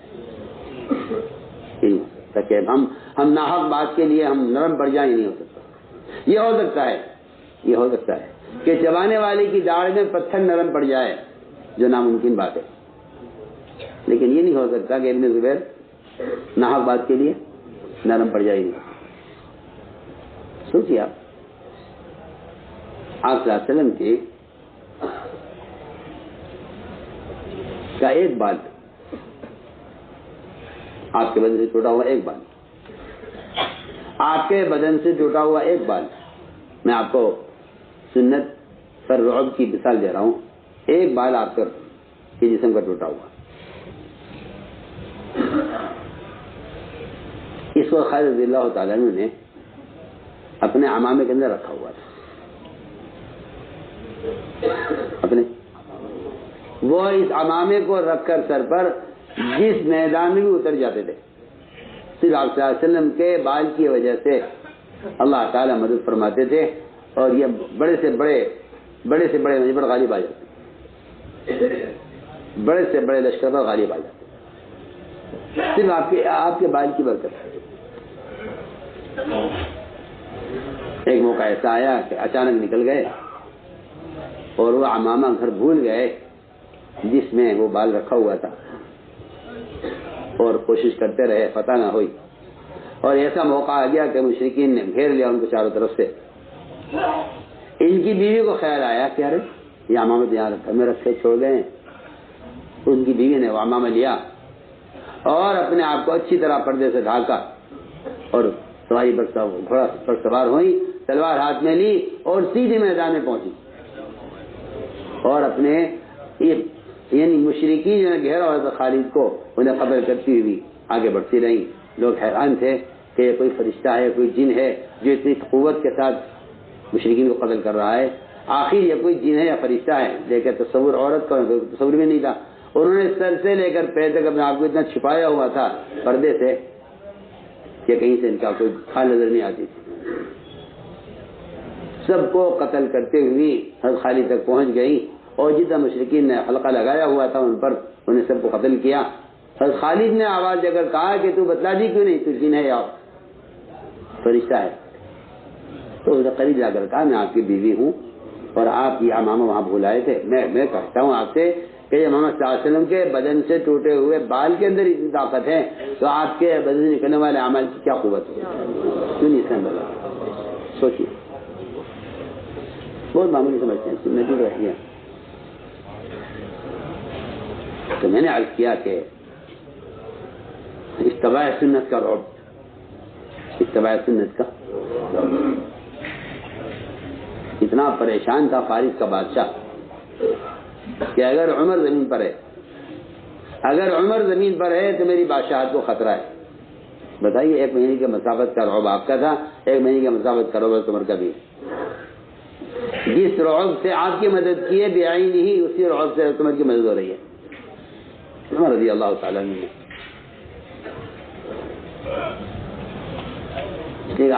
صاف فرمایا حدیث میں کہ عمر کے طریقے کو لازم پکڑنا، میرے بعد عمر کے طریقے کو لازم پکڑنا، کیا وجہ کیا تھی؟ وجہ یہ تھی کہ عمر رضی اللہ تعالیٰ عنہ اس معاملے میں بڑے سخت تھے، اس معاملے میں بہت سخت ہے۔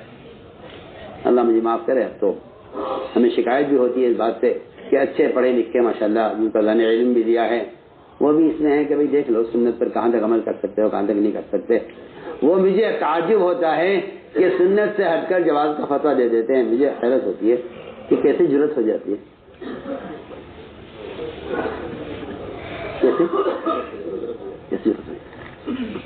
کسی مفتی کی جرت کیسے ہو جاتی ہے کہ وہ یہ کہہ دے کہ سنت تو یہ واقعی ایسے بھی کر سکتے ہیں۔ میں حیران ہوتا ہوں، صاف بات ہے، آپ کی شکایت تو آپ جانیں، مگر مجھے حیرت ہے۔ میں کہتا ہوں احیاء سنت جہاد ہے۔ جی ہاں، آپ سنت کے اختیار دے دیں اگر تو کچھ نہیں ہے، آپ نے سنت کے اختیار اگر دے دیا تو میں کہتا ہوں امحاء سنت کے لیے کافی ہے۔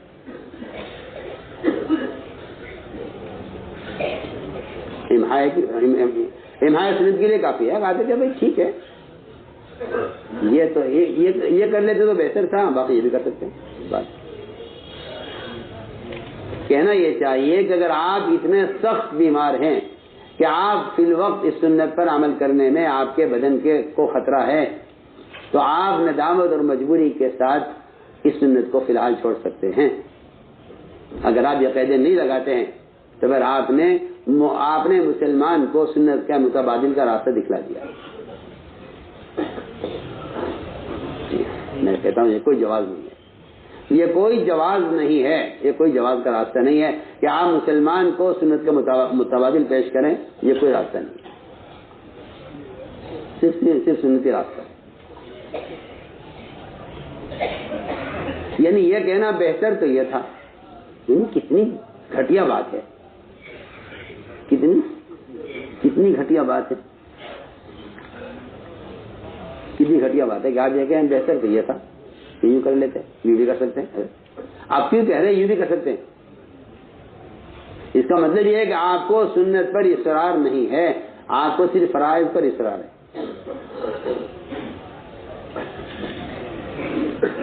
میں اس کو فقاہت نہیں سمجھتا، صاف بات، اس کو فقاہت نہیں سمجھتا۔ فقاہت کا کمال اتباع سنت میں ہے، فقاہت کا کمال صاحب اتباع سنت میں ہے، فقاہت کا کمال۔ جی ہاں، لیکن میں یہ دیکھ رہا ہوں جی ہاں، جو فقاہت الگ ہو گئی، سنت الگ ہو گئی۔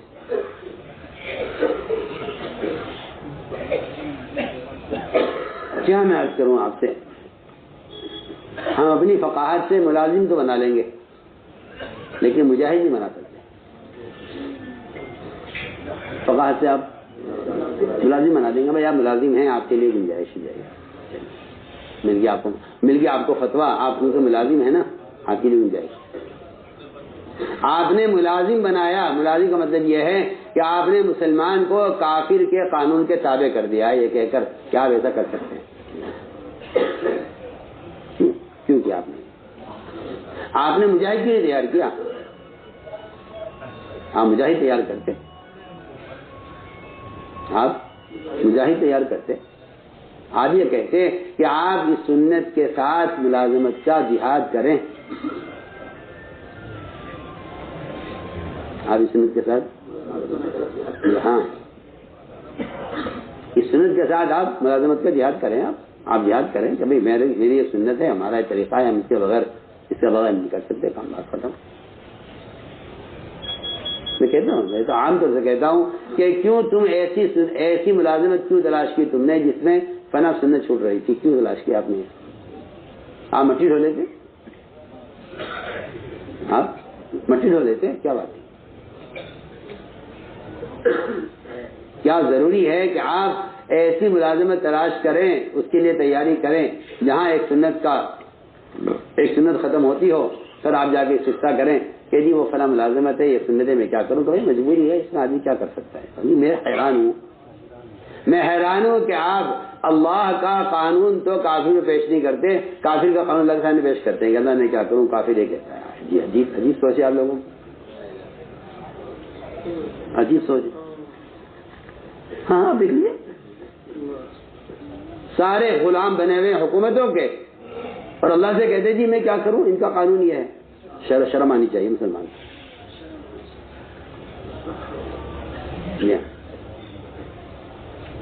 اور آپ کے لیے سہولت پیدا کرنے والے تو ماشاءاللہ قدم قدم پر مل جائیں گے، وہ کہیں گے آؤ ہم تمہیں آسانی کا راستہ بتاتے ہیں۔ جی یہ سرا ولا تعسرا گدھے ہیں جو کہتے ہیں کہ یہ سرا تعسرا کا مطلب یہ ہے کہ آپ سنتوں پر اصرار نہ کریں، پاگل ہے وہ آدمی پاگل ہے، اس کا علم سے کوئی تعلق نہیں ہے جو اس حدیث کو یہاں استعمال کرے کہ بھائی سنتوں پر کر کے مشقت میں ڈالو، کیونکہ اسلام میں آسانی ہے، تنگی نہیں ہے۔ حالانکہ میں کہتا ہوں اتباع سنت میں فراخی ہے، اس کے ترک میں تنگی ہے، اس کے ترک میں تنگی ہے، آپ دیکھ لیجیے۔ تو میں نے عرض کیا کہ اتباع سنت یہ ایک رعب کا ایک بنیادی سبب ہے۔ تیسرا سبب جس سے اللہ نے مدد کی امت کی اور اپنے غیر کا خوف ان کے دلوں سے نکالا ہے، خدا کی قسم وہ صرف دعوت اللہ ہے۔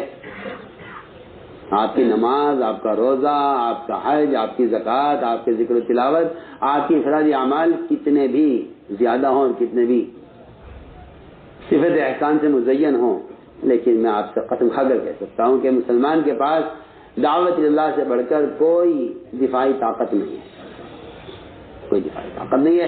ان سارے اعمال کا مجموعہ بھی اپنے اندر وہ دفاعی طاقت نہیں رکھتا جو دفاعی طاقت دعوت میں ہے۔ آپ پڑھ لیجیے قرآن، آپ قرآن پڑھیے، آپ کو پتہ چلے گا کہ اللہ تعالیٰ نے اپنے غیر کا رعب، اپنے غیر کا خوف مومن کی دل سے نکالنے کے لیے اس کو تبلیغ دین کا حکم دیا ہے، اس کا حکم دیا تبلیغ دین۔ یہ صاف فرمایا ہے الذین یبلغون رسالات اللہ، جو اللہ کے دین کا پیغام لوگوں تک خود پہنچاتے ہیں، اللہ تعالیٰ ان کے دلوں سے اپنے غیر کا رعب اور خوف نکال دیں گے۔ صاف بات۔ لا یخشونہ ولا یخشون احد الا اللہ، کہ ہمارا وعدہ ہے یہ کہ جو لوگوں تک ہمارے دین کا پیغام خود پہنچائیں گے. الذین یبلغون کا لفظ ہے، یرسلون کا لفظ نہیں. جی ہاں، اس لیے میں کہتا ہوں کہ دین کے پیغام کو ارسال کرنے سے آپ وہ مدد حاصل نہیں کر سکتے جو مدد اور رعب آپ کو ملے گا اللہ کی طرف سے دین کا پیغام خود پہنچانے پر. اس لیے یبلغون کا لفظ ہے قرآن میں، یرسلون کا لفظ نہیں. الذین یرسلون رسالات اللہ نہیں، یبلغون. جی ہاں، کیونکہ بات بالکل حق ہے کہ تبلیغ کا عمل، تبلیغ کا فریضہ بدن سے متعلق ہے، قلم سے فریضہ ادا نہیں ہوگا. قلم سے فریضہ پکی بات. ہمارے جیسا محسوس چھپا ہوا ہے، فرماتے تھے کہ قلم سے دعوت دینا ایسا ہے جیسا پانی کے ہوتے ہوئے تیمم کرنا، کہ تیمم آپ کا باطل ہوگا. پکی بات. جس طرح پانی پر قدرت ہے آپ تیمم باطل ہوگا، آپ کو قیام پر قدرت ہے تو آپ کا قوت باطل ہوگا. اس طرح آپ کو بدن پہ قوت ہے دعوت دینے کی، تو آپ اس کو کسی ذریعے سے فریضہ ادا نہیں کر سکتے. صاف بات ہے.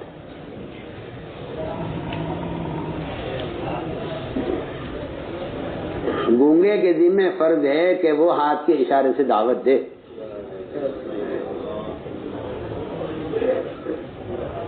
گونگے ذمہ فرض ہے، اشارے سے دعوت دے. اگر کوئی شخص گونگا نہیں ہے، اس زبان سے دعوت نہیں دیتا. میں کہتا ہوں کہ اگر اس کے ہاتھ سے دعوت، منکر کو بدلنے میں ہاتھ سے قوت ہے اور وہ ہاتھ کے بجائے زبان سے دعوت دیتا ہے، تو یہ اس شخص کی طرح ہے جسے قیام پر قدرت ہے مگر نماز بیٹھ کر پڑھ رہا ہے. فرض نماز بیٹھ کر پڑھ رہا ہے کہ یہ کہ فریضہ ادا نہیں، فریضہ ادا نہیں ہوگا. کیونکہ دعوت اور عبادت میں معاملہ بالکل برابر ہے کہ اگر آپ کے نزدیک اصل کی طاقت ہے تو آپ متبادل سے یہ فریضہ ادا نہیں کر سکتے، بالکل نصف عبادت کرنا. دعوت نماز کی طرح فریضہ ہے، مسلمان تو نماز سے اعلیٰ فریضہ ہے، نماز سے اعلیٰ فریضہ کہ نماز سے اعلیٰ فریضہ ہے دعوت. آپ غور کیجیے، صحابہ کرام جس طرح سے اس کو لے کر پھرتے تھے، اور بڑے بڑے بادشاہ ان فقراء صحابہ سے ایسے مرعوب ہوتے تھے کہ ان کے مطالبات کو خود پورا کرتے. جس طرح یہ کہہ رہے ہیں کر لو، جس طرح یہ کہہ رہے ہیں کرے. ابن عامر رضی اللہ تعالیٰ عنہ شرطیں لگاتے رہے اور بادشاہ ان کی شرائط کو منظور کرتا رہا. جی ہاں،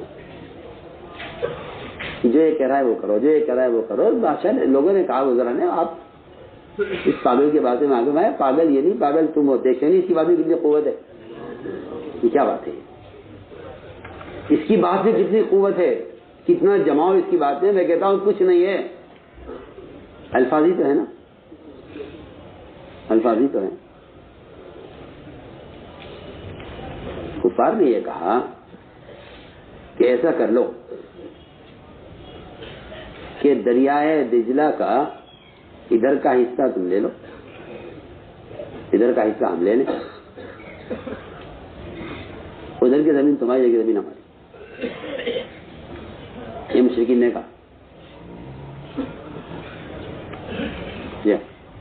آپ سنیے بات کا اثر. ایک کمزور صحابی، انہوں نے یہ کہہ دیا ایک مشرک سے صرف کہ تم تو کہہ رہے ہو ادھر کا حصہ تمہارا، ادھر کا ہمارا، آدھا دریا تمہارا، آدھا دریا ہمارا، اور ہم آپ سے کہتے ہیں کہ ہم اپنی زمین کے آخری درخت کے پھل کو تمہاری زمین کے درخت پر جو آخری درخت ہے اس پر جو شہد کا چھتا لگا ہوا ہے ہم اس کے ساتھ ملا کر کھائیں گے.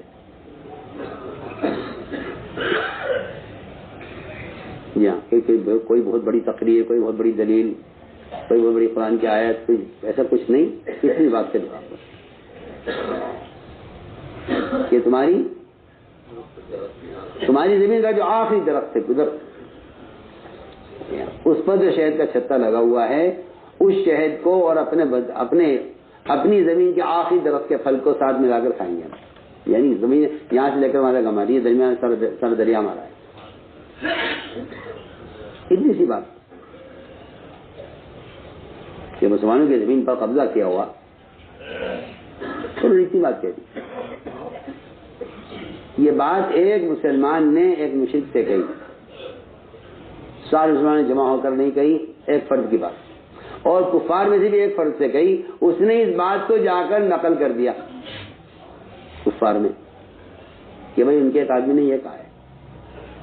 اتنا سنتے ہی وہ سب وہاں سے بھاگے, علاقہ سارا خالی کر دیا.